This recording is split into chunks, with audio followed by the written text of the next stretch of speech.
장마가 지나가고 폭염과 함께 찾아온 열대야로 잠 못 이루시는 분들 많이 계실 텐데요. 열대야로 인한 불면증이 계속되면 집중력이 감소하거나 두통을 느끼는 등 생체 리듬이 깨지기 때문에 일상생활 가운데 피로감을 더 쉽게 느끼게 됩니다. 그래서 이 시간에는 전문가와 함께 열대야로 인한 불면증을 효과적으로 극복하는 방법에 대해 알아보겠습니다. H+ 양지병원 정신건강의학과 이기경 과장 전화로 연결됐습니다. 안녕하십니까? 네, 안녕하세요. 네, 이렇게 폭염이 계속되면서 요즘 밤에 잠을 푹 못 자고 뒤척이게 네. 되는데요. 네. 네네. 이렇게 열대야로 인해 얕은 잠을 자면 면역력까지 떨어진다는 게 사실입니까? 아, 일단 우리 이제 중추신경계하고 우리 면역계는 서로 이제 양방향으로 영향을 주고받는데 네. 이제 많은 면역 기능들이 우리 24시간 수면 각성 주기하고 이제 동일한 리듬을 보이는 경우가 많습니다. 그래서 네. 이제 수면 초반부에 이제 깊은 단계 수면 시간에 우리 몸에서 이제 여러 가지 성장 호르몬이나 뭐 프로락틴 호르몬, 콜티솔 등의 이제 호르몬이 분비가 되고 면역 기능을 활성화시키는 이제 사이토카인들이 많이 분비가 돼서 이 인체의 면역 당단 시스템이 이제 공고일수록 돕는데요. 이런 깊은 수면을 제대로 취하지 못하고 얕은 수면을 이렇게 지속적으로 취하게 될 경우에는 이러한 이제 시스템이 활성화되지도 못하고 또 면역 기능 활성화시키는 사이토카인이 줄어들고 염증 사이토카인 등이 분비되면서 면역 기능이 좀 저하될 수가 있습니다. 네, 아무래도 숙면을 취하지 못하면 몸이 네. 약해질 수밖에 없을 것 같은데요. 네. 덥다고 자기 전에 찬물 샤워를 하거나 선풍기나 에어컨을 틀어놓고 잠을 자기도 하는데 이게 네. 불면증 해결에 도움이 될 수 있을까요? 찬물로 샤워하는 거는 이제 샤워하는 당시에는 굉장히 시원하고 좋은 그런 느낌이 들 수 있지만 예. 샤워가 끝나고 나면 우리 피부 온도가 급속히 낮아지기 때문에 오히려 우리 몸에서는 열을 발산하려고 합니다. 그래서 이제 더 덥게 느껴질 수 있고요. 또 찬물로 인해서 이제 근육이 긴장되면 그것 자체에는 이제 수면에 더 도움이 되지 않을 수 있어서 예. 미지근한 물로 샤워하는 게 이제 샤워 후에 체온을 잘 유지하는 방법이고요. 그다음에 이제 선풍기나 뭐 에어컨 같은 걸 틀면 초기에 이제 실내 온도를 낮추는 데는 도움이 되지만 이제 깊은 수면을 오히려는 방해할 수 있을 것 같습니다. 이제 보통은 얇은 옷을 입고 이제 수면을 하게 되기 때문에 바람을 직접 쐬게 되면서 피부 온도가 낮아지고 이제 추위를 금방 느끼고 이제 여러 가지 혈액순환 장애나 이런 부분들이 생기면 깊게 수면하는 데는 오히려 방해가 될 수도 있을 것 같습니다. 네.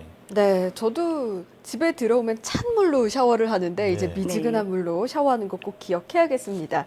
네, 그렇다면 숙면에 도움이 되는 실내 온도는 어느 정도인지도 궁금한데요. 아마 네. 에어컨 틀고 주무시는 분들은 굉장히 낮을 것 같아요. 이게 적정 온도를 유지할 수 있는 방법도 함께 전해주시죠.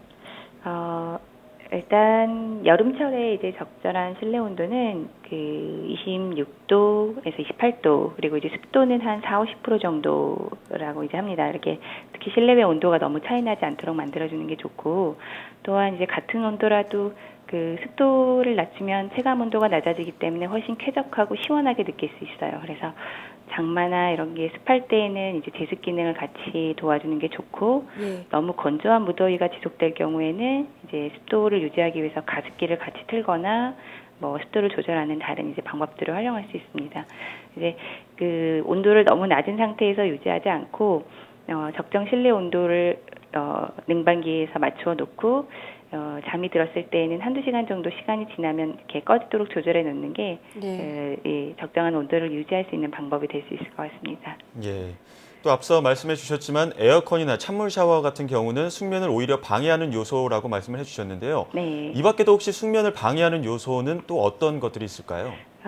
일단 여름철에 가장 대표적일 수 있는 거는 이제 여름철에 소음하고 불빛 그리고 여러 가지 찬 음식들도 있을 수 있겠고요. 예. 이제 보통 창문을 많이 열어놓고 지내기 때문에 뭐 사람들 뭐 대화 소리, 차 소리 이런저런 소리들 그리고 외부에서 이제 불빛이 많이 새어 들어오기 때문에 우리 몸에서 이제 어두워지면 분비되는 멜라토닌 등이 이제 분비되지 않아서 숙면이 이제 방해되기도 하고요. 그다음에 이제 과도하게 찬 음식들, 시원한 것들을 먹게 되면서 이제 이렇게 심부 온도가 좀 낮아지거나 하는 것들도 영향이 있을 수 있습니다. 네. 이제 또 냉방 때문에 결국은 우리 실외기가 과도하게 이제 가동이 되면 결국 바깥이 더 더워지는 것이 되기 때문에 그런 부분을 또 장기적으로 봤을 때에는 우리 수면에 좋지 않을 수 있을 거라고 생각합니다. 네, 정말 네. 여름밤 잠이 안 올 때는 밖에 들리는 매미 소리마저도 네, 숙면에 네. 참 방해가 되는 요소가 되는 것 같은데요. 이렇게 밤에 잠이 안 올 때 주위에서 따뜻한 우유나 바나나처럼 포만감을 주는 음식을 먹으면 잠이 잘 온다. 한번 해봐라. 이렇게 권하기도 하는데 이게 네. 실제로 의학적으로도 근거가 있는 이야기입니까? 실제로 이제 너무 허기가 질 때는 잠이 오지도 않기 때문에 예. 따뜻한 우유나 이런 부분은 이제 잠을 자는데 도움이 될 수 있다라고 돼 있고요. 그 다음에 이제 수면을 하는데 필요한 어떤 물질들이 들어있는 뭐 바나나나 뭐 체리나 이런 종류의 음식들도 수면에 좀 도움이 된다고 알려져 있습니다. 네, 네, 너무 바나나나 많이 체리. 마시면 안 되겠죠. 네, 그렇습니다. 네. 그런데 또 단순히 열대야로 잠을 못 이루는 건지 혹은 다른 요인들 때문에 불면증인 건지 이런 더위 때문인지 아니면 스트레스 때문인지 구분할 수 있는 방법이 있을까요? 일단은 이제 스트레스로 인한 불면인 경우에는 이 불면 이외에 다른 스트레스 증상들이 많이 나타날 것 같습니다.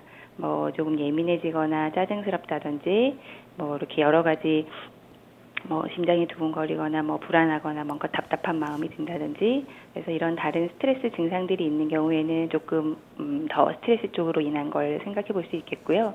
단순히 특별한 그런 다른 증상들은 없는데 밤이 되면 너무 더워서 잠들기가 좀 어렵고 힘들다면은 좀 열대야로 인한 걸로 더 생각해 볼 수 있을 것 같습니다.